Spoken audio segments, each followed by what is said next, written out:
Assalomu alaykum qizlar. Bugungi menyumizda oddiygina grechkadan kotlet pishirishni o'rganamiz. Xullas, grechkalarni yuvib, tozalab, ustiga tuz va suv qo'yib qaynatib olamiz. Ungacha qayla tayyorlaymiz. Qaylamizga ozroq yog', piyoz, sabzi, ustidan ozroq tuz tabga ko'ra solib, yengil qovurib olamiz. Uncha ko'p qovurish shart emas. Buni pishib chiqqan tayyor bo'lgan grechkani ustiga solib aralashtirib olamiz.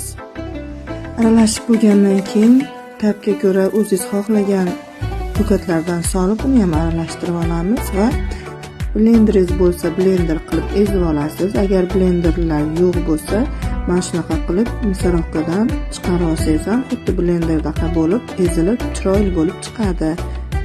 Tayyor bo'lgan massani ustiga 3 dona tuxumni chaqib, mana shunaqa yaxshilab aralashtiramiz va chiroyli kotletlar yasab olamiz.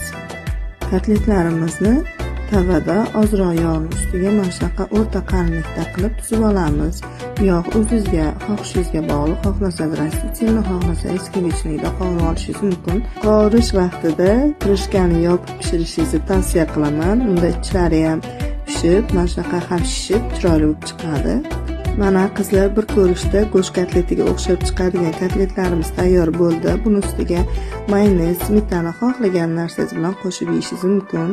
Yoqimli ishtaha. Yoqqan bo'lsa retsept uchun bitta like va kommentariy yozishni va obuna bo'lishni unutmang.